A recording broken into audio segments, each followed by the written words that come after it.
Students, my name is Lalit Jain. I am mathematics faculty in Resonance Institute. Today's 10th lecture in 9th mathematics NCERT. ये जो हम दोनों daily 9th mathematics का जो lectures कर रहे हैं उसका 10th लेक्चर है आज.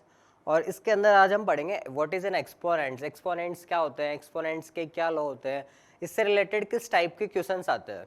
और जो लास्ट क्लास में हमने पढ़ा था वो होता था सर्ट्स. सर्ट्स के अंदर किस तरह से रैशनलाइजेशन किया जाता था, किस तरह से सर्ट्स के ऑपरेशंस किए जाते थे.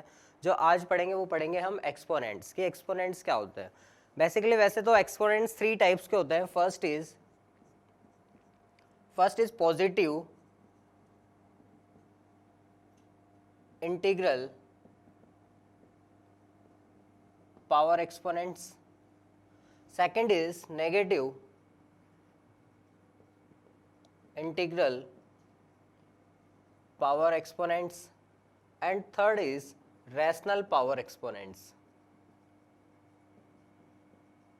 कुल मिला के हम ये बोल रहे हैं कि जो एक्सपोनेंट्स होते हैं उनकी पावर्स के अकॉर्डिंग उन्होंने उनको 3 कैटेगरीज में डिवाइड किया है.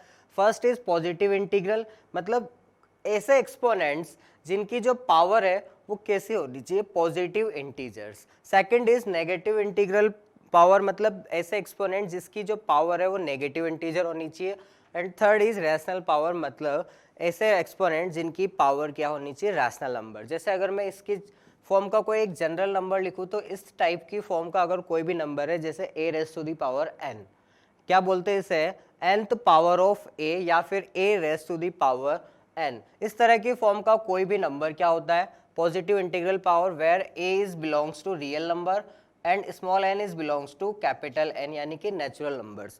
जैसे मैं बात करूं 3 की पावर 5, तो यहाँ पर a तो हो गया कौन, रैशनल नंबर, n कितना होगा, नेचुरल नंबर, यानी कि 3 की पावर 5 कैसा होगा, पॉजिटिव इंटीग्रल पावर वाला एक्सपोनेंट्स. क्यों, क्योंकि जो पावर है वो क्या है, पहली चीज़ तो इंटीजर है, दूसरी चीज़ पॉजिटिव भी है. तो पॉजिटिव इंटीजर पावर अगर मैं इसको सॉल्व करूँगा तो इसका मतलब होता है 3 5 टाइम्स मल्टीप्लाई हो रहा है अपने आप से.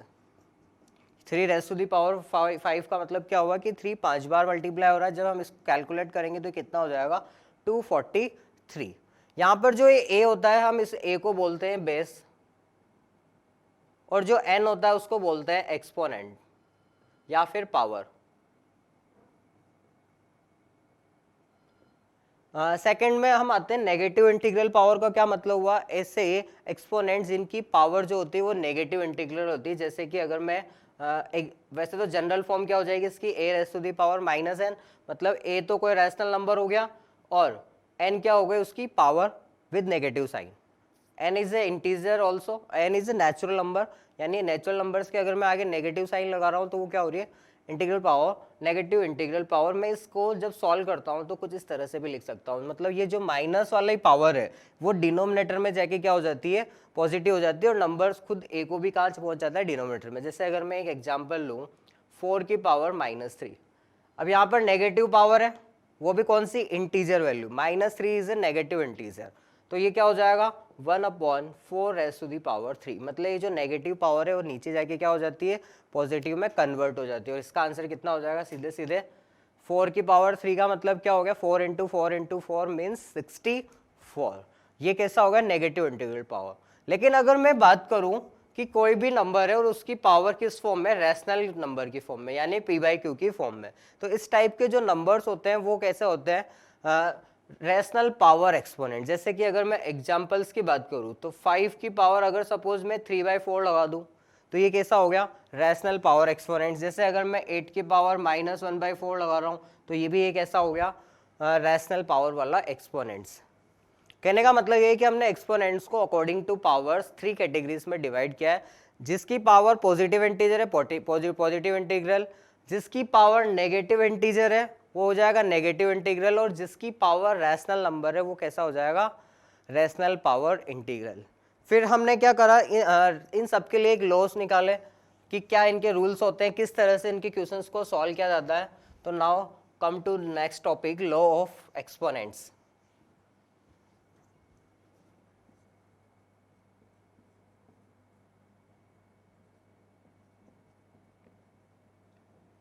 जिस तरह से हमने सर्ट्स के अंदर लॉ देखे थे, इसी तरह से एक्सपोनेंट्स के क्वेश्चंस को सॉल्व करने के लिए भी उसके कुछ लॉ होते हैं. जैसे फर्स्ट इज अगर किसी भी रैशनल नंबर की पावर 0 है, किसी भी नंबर की अगर पावर 0 लगेगी तो इसका मतलब कितना हो जाएगा 1। जैसे अगर मैं एग्जाम्पल की बात करूं तो 7 की पावर अगर 0 है तो वो कितना होगा 1, 8 की पावर 0 है तो वो भी कितना होगा 1। सेकेंड इज जो हमने अभी भी पढ़ा है कि अगर a की पावर -n है, नेगेटिव पावर है, तो इस माइनस वाले नंबर को हम नीचे ले जाके क्या लिख देते हैं, पॉजिटिव लिख देते हैं। जैसे कि अगर मैं एग्जाम्पल की बात करूं कि 5 की पावर -3 है तो नीचे जाके क्या हो जाएगा 5 का क्यूब। या इसका एक और एग्जाम्पल बहुत ज़्यादा अच्छी एप्लीकेशन ये बोल सकते हैं कि 3/2 की पावर सपोज -3 है तो ये क्या होगा 1/3/2 की पावर +3, यानी कि 2 ऊपर पहुंच जाएगा और 3 नीचे की, यानी मैं इसको क्या लिख सकता हूँ 2/3 की पावर 3। कहने का मतलब ये कि अगर किसी रैशनल नंबर में इस तरह 3/2 में नेगेटिव पावर लगी तो उसके नंबर्स को आप क्या कर दो, आपस में इंटरचेंज कर दो। जैसे 2 ऊपर चल जाएगा 3 नीचे आ जाएगा और power same as it is, तो ये भी एक लॉ होता है। थर्ड इज अगर a की पावर m को अगर मैं a की पावर n से मल्टीप्लाई कर रहा हूँ, कहने का मतलब ये है कि दो एक्सपोनेंट्स है जिनके बेस तो सेम है लेकिन एक्सपोनेंट्स क्या है डिफरेंट। तो इस तरह के प्रोडक्ट को कैसे किया जाता है a⁻m+n, मतलब दोनों का जो कॉमन बेस था वो तो अभी भी है, लेकिन दोनों की पावर्स क्या हो जाती है, ऐड हो जाती है, यानी m+n हो जाएगा। जैसे अगर मैं बात करूं कि 2 की पावर 3 को अगर मैं 2 की पावर 4 से मल्टीप्लाई करूं तो दोनों के बेस 2 है तो पावर्स क्या हो जाएगी, ऐड हो जाएगी, यानी 3 + 4 कितना दे देगा 2 की पावर 7 हो जाएगा। सेम इसी प्रॉपर्टी को हम डिवीजन के लिए भी लगाते हैं कि a⁻m is divided by a⁻n क्या हो जाएगा। अब यहाँ पे जब डिवाइड कर रहे हैं तो क्या होगा माइनस, जैसे मल्टीप्लाई कर रहे थे तो पावर्स ऐड हो रही थी, यहाँ पर पावर्स का सब्ट्रैक्शन हो जाएगा m-n। जैसे कि एग्जाम्पल से समझते हैं कि 3 की पावर 4 को अगर मैं 3 के क्यूब से डिवाइड करूं तो क्या मिलेगा 3 की पावर 4 - 3 यानी कि 3 की पावर 1। फिफ्थ प्रॉपर्टी इज अगर a⁻m को अगर मैं वापस एक और एक्सपोनेंट लगा रहा हूं n, मतलब पहले तो a की पावर m था उसको मैंने वापस से पावर में लगा दिया n, मतलब ब्रैकेट की फॉर्म में लिखा हुआ है, तो ये दोनों पावर्स आपस में क्या हो जाती है, मल्टीप्लाई हो जाती है, m × n हो जाएगा। जैसे कि अगर मैं बात करूं कि 3 के स्क्वायर को अगर मुझे इस तरह लिखा हुआ है क्यूब, 3 के स्क्वायर का क्यूब, यानी 3 का स्क्वायर 3 बार आएगा, और जब 3 बार आएगा तो मैं इसको क्या लिख सकता हूं 2 × 3 यानी कि 3 की पावर 6। कुछ और प्रॉपर्टीज है। नेक्स्ट प्रॉपर्टी जो है वो अपनी ये है कि जैसे अगर कोई a एंड b दो नंबर्स है और इनकी सेम पावर लिखी हुई है n, a × b की पावर n है, तो ये क्या हो जाएगी n पावर दोनों में डिवाइड हो जाएगी, यानी a⁻n × b⁻n। जैसे सपोज कोई एग्जांपल लिखा हुआ है 2 × 5 का क्यूब, तो ये जो पावर है वो 2 के ऊपर भी है और 5 के ऊपर भी, तो इसको मैं क्या लिख सकता हूँ 2 का क्यूब × 5 का क्यूब। सेवेंथ इज जैसे यहाँ पर मल्टीप्लाई था, अगर डिवाइड होता तो भी पावर्स क्या होती, दोनों में डिवाइड हो जाती, यानी a के ऊपर भी n लगेगी और b के ऊपर भी क्या लगेगी, n लगेगी। जैसे कि अगर मैं बोलता हूँ कि 7/5 का क्यूब है तो 7 के क्यूब को क्या करना है, हमें 5 के क्यूब से डिवाइड करना है। इस तरह के कुछ लॉ है एक्सपोनेंट्स के 1 बाय 1 जिसको लर्न करना ही पड़ेगा, इनके बिना हम एक्सपोनेंट्स के क्वेश्चन सॉल्व नहीं कर सकते। वापस से रिवाइज करवाऊँ तो सबसे पहले अगर किसी भी नंबर की पावर 0 रखी हुई है तो वो हो जाती है 1। अगर ऊपर पावर नेगेटिव में है तो नीचे डिनोमिनेटर में जाके वो पावर किस में चेंज हो जाती है, पॉजिटिव में। अगर सेम बेस है तो उनकी पावर्स क्या हो जाती है, अगर मल्टीप्लाई में है तो पावर्स क्या हो जाएगी ऐड, और अगर डिवाइड में है सेम बेस में तो पावर्स क्या हो जाएगी माइनस, जैसे m-n। ब्रैकेट के फॉर्म में पावर्स लिखी हुई है तो दोनों पावर्स का क्या करना पड़ेगा, प्रोडक्ट यानी मल्टीप्लीकेशन। उसके बाद अगर इस तरह की फॉर्म का कोई नंबर है जैसे a × b की पावर n, तो वो a के ऊपर भी पावर है b के ऊपर भी पावर लिखी हुई है। और सेम अगर इसी का सेकंड रूप सेकंड फॉर्म a/b की पावर n है तो वो a के ऊपर भी पावर n है और b के ऊपर भी, यानी मैं क्या लिख सकता हूँ a⁻n/b⁻n। ये कुछ लॉ थे एक्सपोनेंट्स के। अब हम आते हैं इसके रिलेटेड कुछ क्वेश्चंस पर, किस तरह से एक्सपोनेंट्स के क्वेश्चंस को सॉल्व किया जाता है, किस तरह के क्वेश्चंस एग्जाम्स में पूछे जाते हैं। इजी से स्टार्ट करके टफ की तरफ चलते हैं। फर्स्ट इज क्वेश्चन है इवैल्यूएट, और फर्स्ट क्वेश्चन है आपका -4/3 की पावर -4। सपोज ये एक फर्स्ट क्वेश्चन है -4/3 की पावर -4, मुझे इसको सिंप्लीफाई करना है और सिंपल सी वैल्यू निकालने की क्या होगा। हमारे लॉ ऑफ एक्सपोनेंट्स के अकॉर्डिंग अगर किसी की भी पावर नेगेटिव है तो सबसे पहले उसको पॉजिटिव में कन्वर्ट किया जाता है। किस तरह से? उसको चेंज करके, यानी कि जो नंबर न्यूमरेटर में था 4/3 वो कहाँ पहुंच जाएगा? नीचे की तरफ, और पावर क्या हो जाएगी? पॉजिटिव। हमने कौन सी प्रॉपर्टी यूज में ली है कि अगर a की पावर -m को हम क्या लिख सकते हैं? 1/a⁻m। नेगेटिव नंबर की अगर इवन पावर लगी हुई है तो वो क्या हो जाएगी? पॉजिटिव, क्योंकि नेगेटिव अगर इवन टाइम्स मल्टीप्लाई होगा तो वो पॉजिटिव में कन्वर्ट हो जाएगा। यानी माइनस तो किस में कन्वर्ट हो गया? पॉजिटिव में। और ये 4 पावर 4 के ऊपर भी लग जाएगी एंड 3 के ऊपर भी लग जाएगी। 1 में चल रहा था, यानी नीचे वाला नंबर तो चल जाएगा ऊपर, और ऊपर वाला कहाँ पहुंच जाएगा? नीचे। यानी मैं इसको क्या लिख सकता हूँ? 3⁻4/4 3 की पावर 4 का मतलब 3 4 बार मल्टीप्लाई हो रहा है, और 4 बार मल्टीप्लाई होने का मतलब 3 × 3 × 3 × 3 यानी कि 81। और 4 की पावर 4 का मतलब क्या हो गया? 4 भी 4 बार मल्टीप्लाई हो रहा है। जब हम 4 को 4 टाइम्स मल्टीप्लाई करेंगे तो कितना दे देगा? 256। तो हमारा जो फाइनल आंसर होगा वो हो जाएगा 81/256। सेकेंड क्वेश्चन लेते हैं, उसको भी इवैल्यूएट करना है। सिंपली उसकी वैल्यू निकालने की क्या होगी? 2/3 raised to the power cube 3 into 2/5 raised to the power -3 into 3/5 का स्क्वायर। हमें इसकी सिंपल वैल्यू निकालने की ये क्या होगा? देखो, जब भी हमें एक्सपोनेंट्स के क्वेश्चन करने होते हैं तो हम ये देखते हैं कि हमारी कोई पावर नेगेटिव में तो नहीं आ रही है। जब भी नेगेटिव में आएगी सबसे फर्स्ट काम हमारा ये होगा कि उसको पॉजिटिव में कन्वर्ट कर दे। तो जब ये -3 है तो हम क्या करेंगे? इसको पॉजिटिव में कन्वर्ट करेंगे। पॉजिटिव में किस तरह से कन्वर्ट किया जाता है? या तो आप 1/2/5 का क्यूब लिखो, या आप क्या कर दो? 5 को ऊपर पहुंचा दो, 2 को नीचे पहुंचा दो, और पावर एज इट इज जो दी हुई है वो की वही लगा दो विथ पॉजिटिव साइन। भाई यहाँ पर पावर माइनस में थी तो हमने क्या कर दिया? उसको पॉजिटिव बनाने के लिए 2/5 को 5/2 में कन्वर्ट कर दिया। और आगे क्या चल रहा है? 3/5 का स्क्वायर। अब ये जो क्यूब है वो 2 के ऊपर भी है एंड 3 के ऊपर भी है। ये वाला क्यूब भी 5 के ऊपर भी है, 2 के ऊपर भी। ये स्क्वायर 3 के ऊपर भी है, 5 के ऊपर भी। यानी मैं इसको क्या लिख सकता हूँ? 2 का क्यूब अपॉन 3 का क्यूब, 5 का क्यूब अपॉन 2 का क्यूब, 3 का स्क्वायर अपॉन 5 का स्क्वायर। अब हमारा टारगेट ये होता है कि 2 की पावर को एक साथ लिखना, 3 की पावर को एक साथ लिखना, 5 की पावर को एक साथ लिखना। सबसे पहला नंबर था हमारा 2 का क्यूब। क्या वो 2 के क्यूब से कैंसिल हो जाएगा? बिल्कुल। यहाँ से 2 के क्यूब से मैंने 2 के क्यूब को कैंसिल कर दिया है। 5 का क्यूब अपॉन 5 स्क्वायर। अभी अभी हमने एक प्रॉपर्टी पढ़ी थी कि अगर a अपॉन a की पावर m अपॉन a की पावर n है तो मैं उसको क्या लिख सकता हूँ? m - n। तो यहाँ पर क्या हो जाएगा? 5 क्यूब अपॉन 5 स्क्वायर है तो 5 की पावर 3 - 2। पावर्स क्या हो जाती है? डिवाइड में, माइनस में। एज इट इज यहाँ पर 3 स्क्वायर अपॉन 3 क्यूब है तो अब ये भी क्या हो जाएगी? 2 - 3। 2 में से क्या माइनस करना पड़ेगा? 3। ये तो बन जाएगा 5 की पावर 1 और ये बन जाएगी 3 की पावर -1। माइनस पावर ऊपर की तरफ अच्छी नहीं लगती, उसको नीचे की तरफ लेके जाना पड़ता है। 5 ऊपर रहेगा, 3 की पावर -1 जैसे नीचे जाएगी वो पावर प्लस में कन्वर्ट हो जाएगी। मतलब हमारा जो फाइनल आंसर है वो कितना हो जाएगा? 5/3। नेक्स्ट क्वेश्चन पर आते हैं।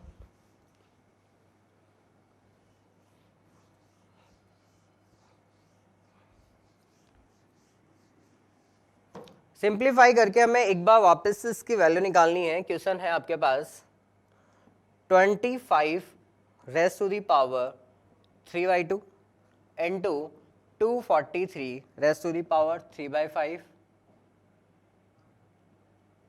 Upon 16 raise to the power 5/4 into 8 raise to the power 4/3। 2-3 question एक साथ लिख लेते हैं। Second question is 16 into 2 raise to the power n+1 minus 4 into 2 raise to the power n upon 16 into 2 की power n+2 minus 2 into 2 की power n+2। हमें इन दोनों questions को सिंप्लीफाई करके जो नॉर्मल सिंपल सी वैल्यू है वो क्या आएगी निकालनी है। फर्स्ट क्वेश्चन की बात करते हैं। फर्स्ट क्वेश्चन में इस तरह के नंबर्स जब भी होते हैं नीचे वाली पावर में तो हमें कुछ इस तरह का पैटर्न अप्लाई करना पड़ता है कि ताकि ये पावर कैंसिल हो जाए।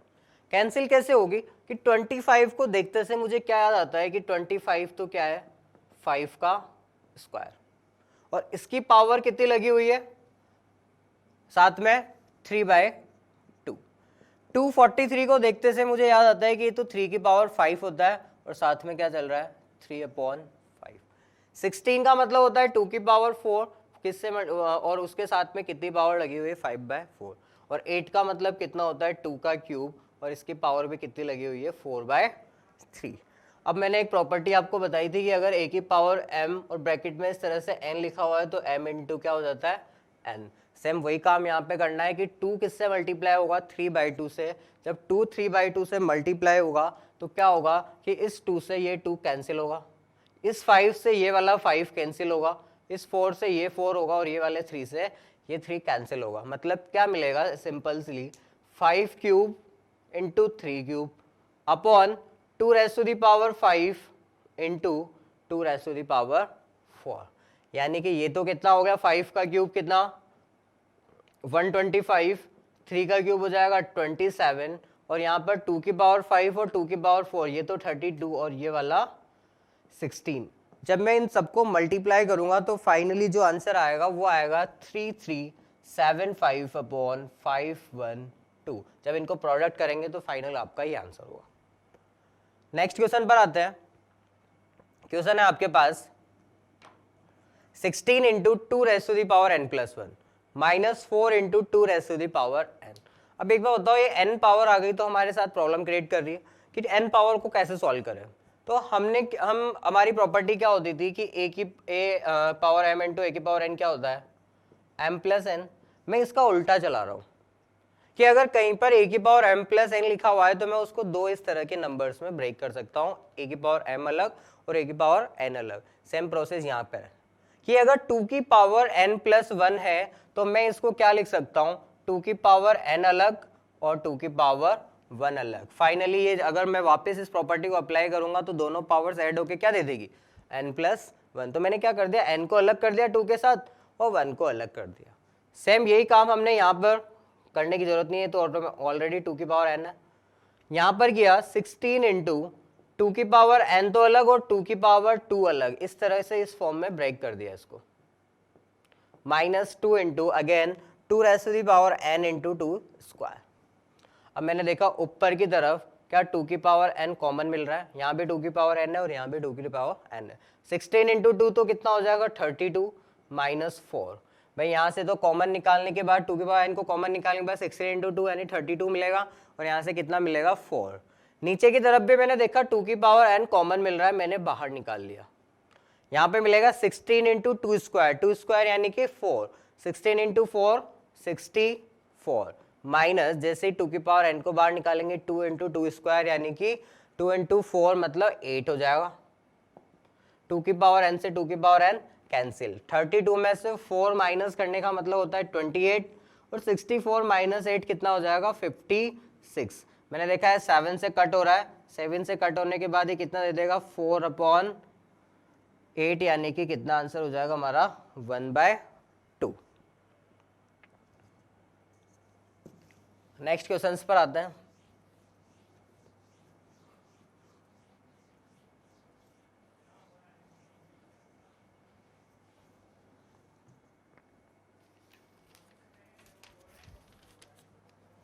क्वेश्चन है आपके पास find the value of x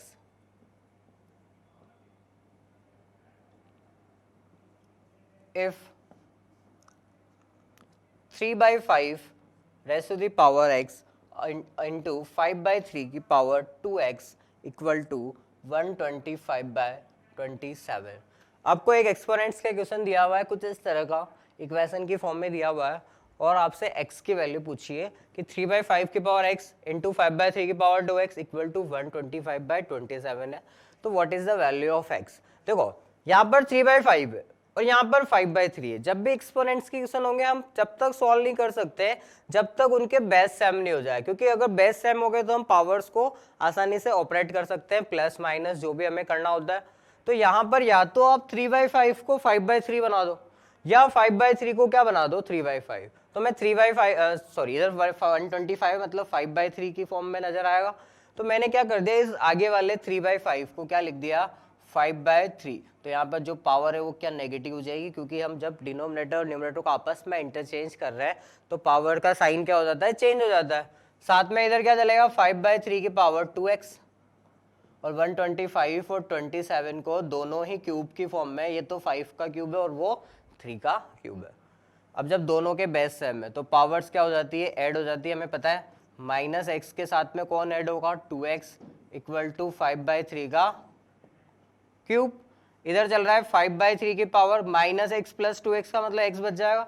2 times of x में से एक x को माइनस करेंगे तो x, और इधर क्या हो जाएगा 5/3 का क्यूब।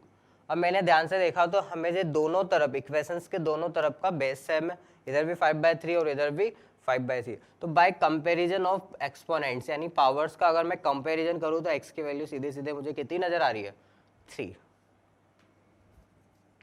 नेक्स्ट क्वेश्चन पर आते हैं।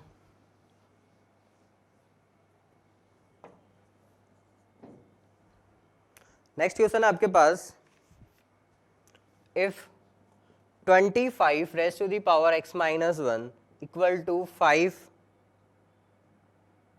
सॉरी क्वेश्चन थोड़ा सा डिफरेंट है। क्वेश्चन है आपके पास, prove that x raise to the power minus 1 upon x raise to the power minus 1 plus y raise to the power minus 1 plus x की पावर माइनस 1 अपॉन x की power minus 1 minus y की power minus 1 equals to 2y² upon y² minus x²। आपके पास ये question है, आपको prove करने वाला question है कि LHS को सॉल्व करके आपको RHS की फॉर्म में लाना है। मैंने देखा LHS किस फॉर्म में, x की कुछ नेगेटिव पावर से, y की कुछ नेगेटिव पावर से, हमें LHS को ही सॉल्व करना है। तो हमारा LHS यही है सीधा सीधा। अब जब भी नेगेटिव पावर्स होती है तो हमारा पहला टारगेट क्या होता है, नेगेटिव पावर्स को पॉजिटिव में कन्वर्ट करना। जैसे x की पावर माइनस 1 है, पॉजिटिव में कन्वर्ट करूंगा तो x कहाँ पहुंच जाएगा, डिनोमिनेटर में विद 1 पावर, तो 1 को लिखने की जरूरत है नहीं। x की पावर माइनस 1 यहाँ पे 1 अपॉन x, और इधर y की पावर माइनस 1 क्या हो जाएगा, 1 upon y। As it is x की पावर माइनस 1 का मतलब वापस 1 upon x minus 1 upon y। ये हमारा LHS है। मैंने देखा 1 अपॉन x तो एज इट इज रहेगा, लेकिन इन दोनों नंबर्स को बाय एलसीएम में कैलकुलेट कर सकता हूँ, जहां पर एक्स वाई तो कितना होगा एलसीएम, y पहुंच जाएगा इस साइड पर और x कहां पहुंच जाएगा, इधर की तरफ। यहां पर भी वही 1 अपॉन x तो एज इट इज रहेगा, लेकिन मैं इन दोनों का एलसीएम एक्स वाई ले सकता हूं और y इधर की तरफ आगा और x इधर की तरफ, यानी क्रॉस मल्टीप्लीकेशन टाइप। अब होता क्या है कि जब इस तरह की फॉर्म होती है तो नीचे वाला नंबर तो पहुंच जाता है ऊपर और ऊपर वाला कहां पहुंच जाएगा, नीचे। यहाँ पर भी यही काम होगा कि एक्स वाई तो पहुंचेगा ऊपर और y माइनस एक्स कहां पहुंचेगा, नीचे मल्टीप्लाई होगा। तो मैंने देखा एक्स वाई तो ऊपर, साथ में x upon y plus x होगा, प्लस यहाँ पर भी एक्स वाई तो ऊपर और x के साथ कौन मल्टीप्लाई होगा, y माइनस एक्स। अब इस x से ये वाला x तो कैंसिल, इधर वाला x से ये भी कैंसिल, यानी क्या मिला हमें, सीधा सीधा y upon y plus x plus y upon y minus x. एक बार और मैंने इन दोनों का एलसीएम लिया है, दो एलसीएम लेने के लिए मुझे इन दोनों का प्रोडक्ट करना पड़ेगा एलसीएम के अंदर, यानी y plus x y minus x मेरा एलसीएम आया। y के साथ में ये y माइनस एक्स मल्टीप्लाई होगा और इस वाले y के साथ में y प्लस एक्स मल्टीप्लाई, सीधा सीधा मैं मल्टीप्लाई कर रहा हूँ।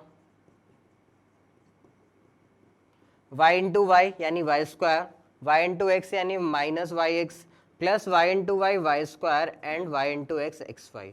नीचे की तरफ अगर मैं बात करूं तो क्या a plus b a minus b की फॉर्म है, a plus b a minus b, it means a square minus b square, means y square minus x square.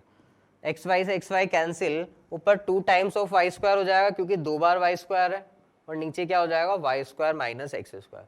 देखो यही फॉर्म है आपकी आरएचएस की फॉर्म, और जब सिंप्लीफाई किया तो ये किसके इक्वल आया, आरएचएस के, और मुझे यही प्रूव करना था, यानी हैंस प्रूव। नेक्स्ट क्वेश्चन पर आते हैं, डिफरेंट पैटर्न पे।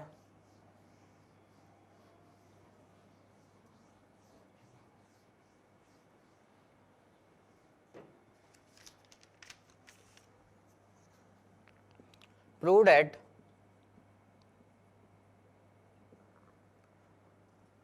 x raise to the power b upon x raise to the power c की पावर आपके पास है a into x raise to the power c upon x raise to the power a की power है b, और यहाँ पर x की पावर a अपॉन x की पावर b की पावर भी c है और इसको लाना है हमें 1 के इक्वल। हमें इसका LHS पार्ट सॉल्व करके 1 लेके आना है। किस तरह से आएगा ध्यान से देखते हैं। यहाँ पर x की पावर b है और साथ में c भी है नीचे की तरफ। भाई LHS को हमें सॉल्व करना है। LHS सॉल्व किस तरह से किया जाता है कि अगर सेम बेस है तो पावर्स ऊपर जाके क्या हो जाएगी, माइनस हो जाएगी, क्योंकि दोनों के बेस सेम है और दोनों एक दूसरे के डिवाइड में है। तो इस वाले ब्रैकेट को मैं क्या लिख सकता हूँ, x के पावर b माइनस सी। भाई ऊपर पावर b थी, नीचे c थी, ऊपर वाली पावर नीचे जाएगी, नीचे वाली ऊपर जाए, माइनस साइन के साथ जाती है, यानी b माइनस सी, और साथ में इसके क्या चल रहा है, a पावर।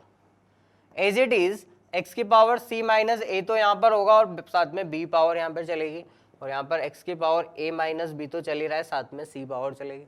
अब ये a और b माइनस सी दोनों से प्रोडक्ट होगा, क्योंकि a raise to the power m into n की फॉर्म में कन्वर्ट हो जाएगा, ब्रैकेट लगा हुआ है तो, यानी a जब b से मल्टीप्लाई होगा तो ab माइनस ए सी, यहाँ पर बी सी माइनस बी ए, बी को दोनों से प्रोडक्ट कर रहे हैं, यहाँ पर भी सी को दोनों से प्रोडक्ट कर रहे हैं।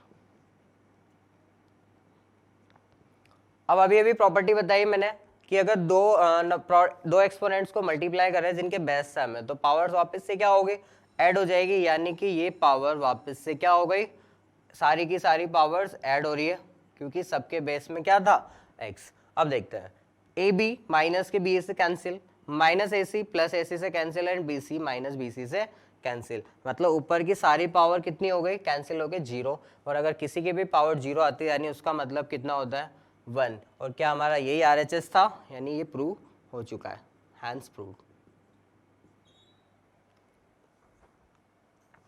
नेक्स्ट क्वेश्चन पर आते हैं एक्सपोनेंट्स के।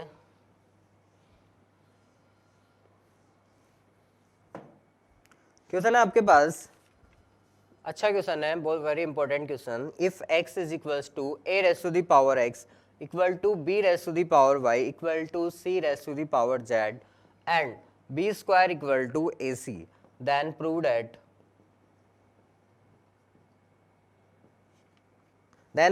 1 upon x plus 1 upon z equal to 2 upon y।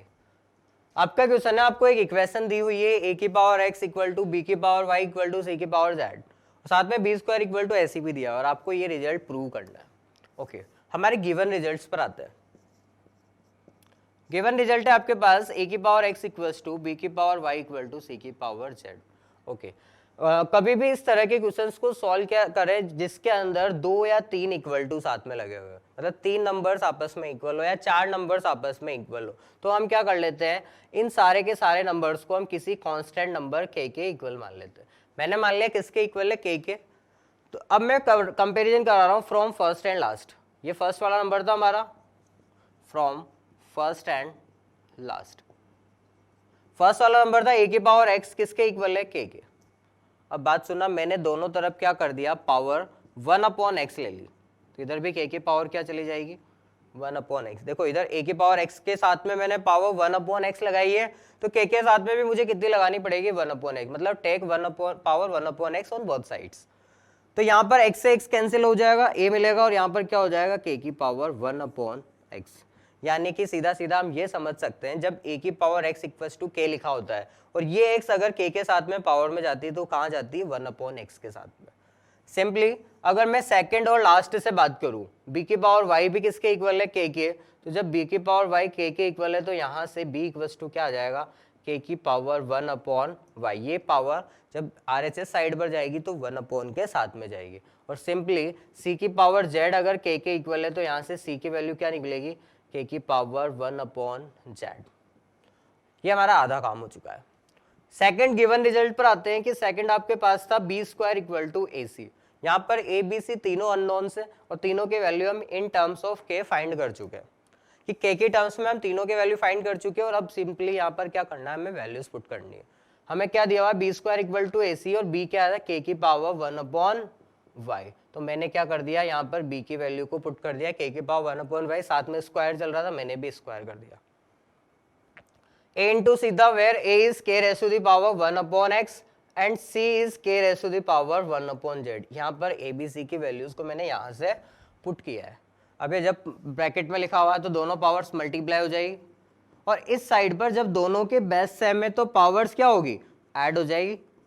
Exponents के लॉ के अकॉर्डिंग कि जब दोनों के बेस सेम है तो पावर्स आपस में ऐड। अब ध्यान से देखते हैं, LHS साइड में भी बेस के और RHS साइड में भी बेस क्या है, के। तो ऑब्वियसली इससे बात है इनकी जो पावर है या एक्सपोनेंट्स है वो अब भी आपस में क्या होगी, इक्वल होगी। यहाँ पर एक्सपोनेंट से 2/y और यहाँ पर एक्सपोनेंट से 1/x प्लस 1/z, तो ये आपस में क्या हो जाएगी, इक्वल। देखो हमें क्या ये रिजल्ट लेके आना था, ये हमारा प्रूव हो चुका है। नेक्स्ट क्वेश्चन पर आते हैं।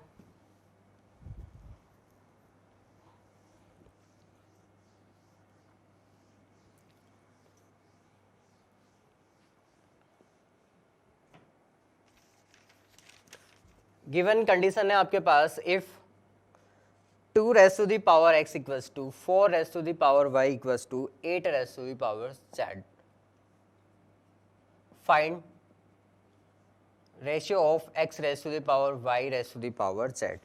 आपको वापस से इक्वेशंस एक्सपोनेंट्स के फॉर्म में कुछ इस तरह से दिया हुआ है, 2 की पावर x इक्वल्स टू 4 की पावर y इक्वल्स टू 8 की पावर z, और आपको x y z के रेशियोज निकालने हैं।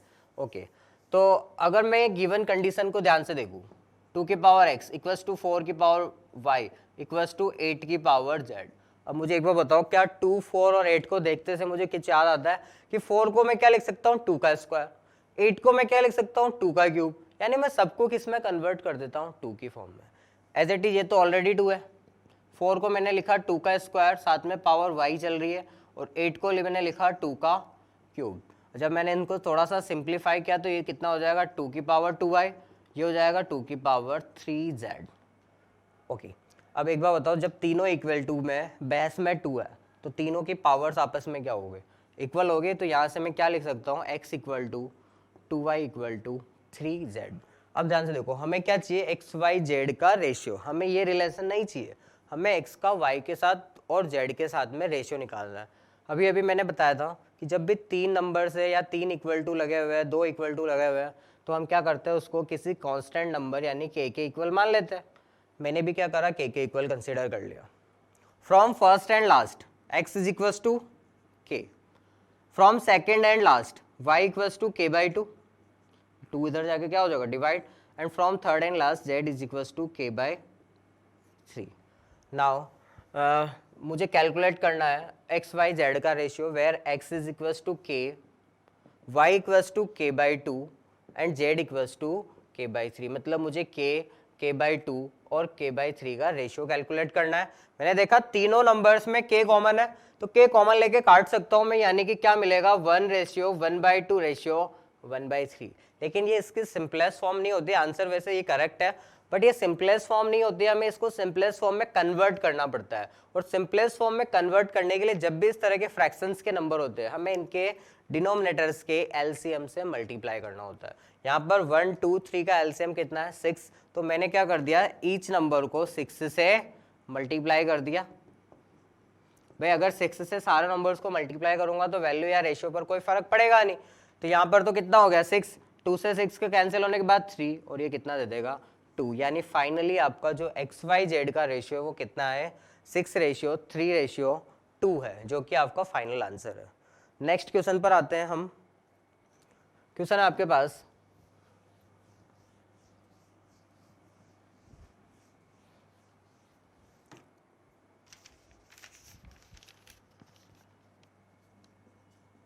Question is if 2 raised to the power x equals to 3 raised to the power y equals to 6 raised to the power minus z, then find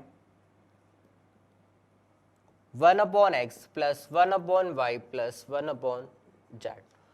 आपको दिया हुआ है उसी तरह का क्वेश्चन है सेम, थोड़ा सा डिफरेंट है कि 2 की पावर x इक्वल टू 3 की पावर y इक्वल टू 6 की पावर माइनस z है, और आपको इसकी वैल्यू फाइंड करनी है। अब वापस हमारा काम वही होता है, जब भी 2 या 3 इक्वल टू नजर आते हैं हम क्या करते हैं, उसको k के इक्वल कंसीडर करते हैं, where k is a constant number. From first and last जब 2 की power x equal to k होगा तो यहाँ से 2 क्या मिल जाएगा, k की पावर 1/x। मैंने अभी भी बताया जब ये पावर RHS में जाती है तो 1/, के साथ में जाती है।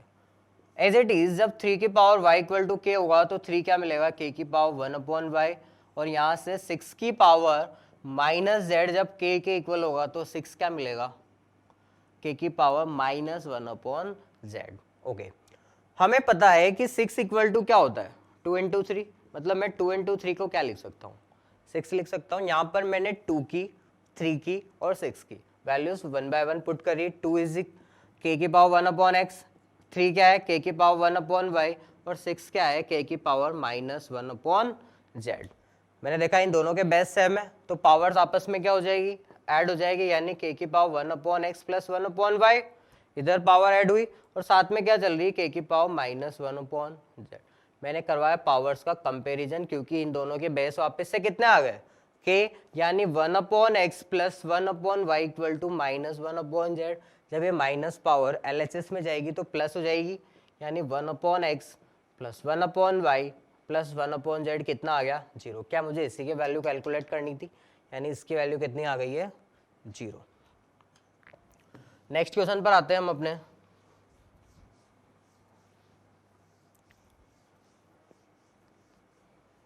क्वेश्चन है आपके पास, if 2 raised to the power 2008 minus 2 raised to the power 2007 minus 2 raised to the power 2006 plus 2 raised to the power 2005 equal to k into 2 की power 2005। Find the value of k। आपको k find करना है और एक equation दे रखी है कि 2 की पावर 2008 माइनस 2 की पावर 2007 माइनस 2 की पावर 2006 प्लस 2 की पावर 2005 किसके इक्वल है, k इंटू 2 की पावर 2005। ओके, 2 की पावर 2008 का मतलब क्या हुआ कि 2 कितनी बार मल्टीप्लाई हो रहा है 2008 टाइम्स।